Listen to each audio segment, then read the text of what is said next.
कोई दूसरा आदमी आपको सुझाव दे दे तो जल्दी आप एक्सेप्ट कर लेते हैं, लेकिन पेरेंट्स का सुझाव एक्सेप्ट करने में आपको बड़ी दिक्कत होती है।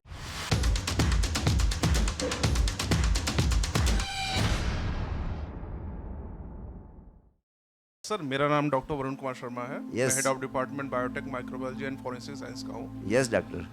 सर, बच्चों की तरफ से एक मेरा पॉइंट है, क्योंकि बच्चे बहुत से क्वेश्चन करते भी हैं, बहुत से क्वेश्चन नहीं कह पाते। इन जनरल हमें गुरु की जरूरत पड़ती है, जी, ठीक है, लेकिन बच्चों की अच्छाई के लिए पेरेंट भी रेगुलर क्वेश्चन या फिर रेगुलर गाइडेंस करते हैं जी। लेकिन बच्चों के जो पेरेंट हैं उनकी फॉलोअप ये बच्चे नहीं ले पाते, लेकिन किसी थर्ड पार्टी की अगर बोले या किसी थर्ड पर्सन का, तो उनका जल्दी अडॉप्ट कर लेते हैं। तो इसके बारे में आपकी क्या ओपिनियन है? पेरेंट तो सबसे बड़े गुरु हैं, ठीक है, पेरेंट से बड़ा आपका कोई हित ऐसी नहीं है, ठीक है, लेकिन उनकी बात नहीं समझ में आती है। यस, तो इस वजह से ये प्रश्न महत्वपूर्ण है। जैसा डॉक्टर साहब ने पूछा है कि पेरेंट्स तो सच्चे अर्थों में सबसे शक्तिशाली गुरु है, क्योंकि वह सिर्फ रास्ता ही नहीं बताते हैं, वह आपको प्रेम भी बहुत करते हैं और उनके प्राणों में छटपटाहट होती है कि आपका अधिक से अधिक भला कैसे हो।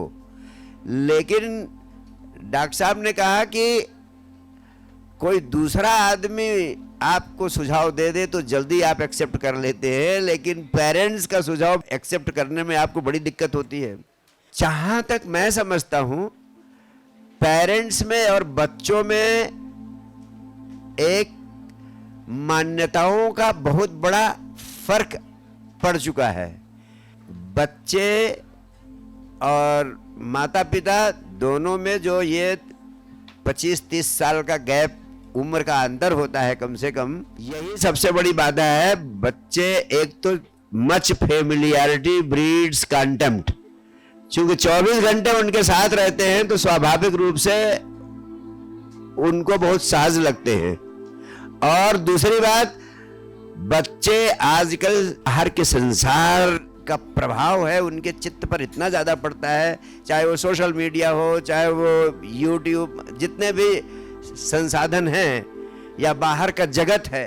तो पेरेंट्स की मान्यताएं, पेरेंट्स के थॉट्स, इमोशंस और मान्यताएं कुछ हैं, बच्चों के थॉट्स, इमोशंस और मान्यताओं में काफी गैप है।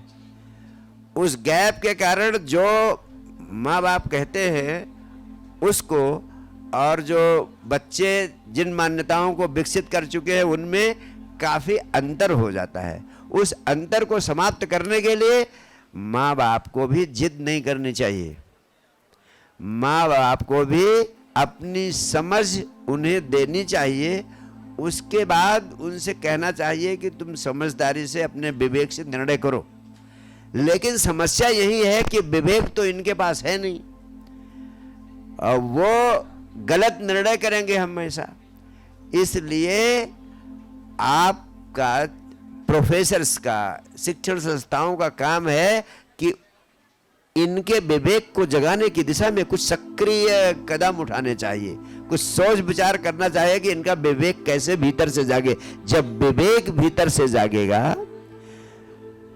तो अपने विवेक के आधार पर ये काम करेंगे, ना किसी दूसरे व्यक्ति के गाइडेंस से करेंगे, ना माँ बाप के गाइडेंस से करेंगे। इनका विवेक इनका सबसे बड़ा गाइड होगा।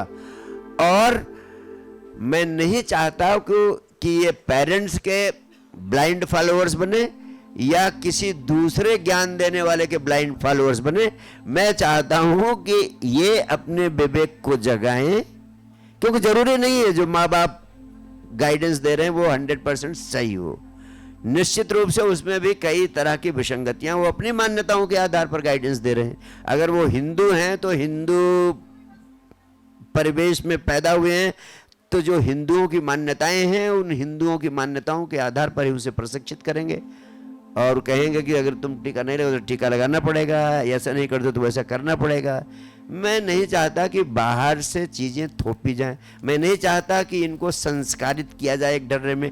मैं चाहता हूं कि इनके भीतर का विवेक जागे, और जब तक विवेक को जगाने के लिए इस दुनिया में काम नहीं किया जाएगा तब तक मनुष्यता अपने हाथों मारी जाएगी और मनुष्य अपना गला खुद घोट देगा। और वही होने जा रहा है। इसलिए मैं चाहता हूं हमारे विवेक को जगाने के लिए उसी का तो विज्ञान मैंने दिया है कि जिससे आप अपनी इनफाइनाइट हिडन पोटेंशियल को जगा सकें। और उस विवेक को जगाने के लिए 3 विज्ञान मैंने दिया है, विचार शक्ति का विज्ञान, विचार शून्यता का विज्ञान, हर पल आनंदित रहने का विज्ञान। इन तीनों का अभ्यास करो, आपके भीतर से हंसता हुआ नया मनुष्य पैदा होगा, आपके भीतर से बुद्ध कृष्ण क्राइस्ट पैदा होंगे। बहुत बहुत प्यार, बहुत बहुत धन्यवाद।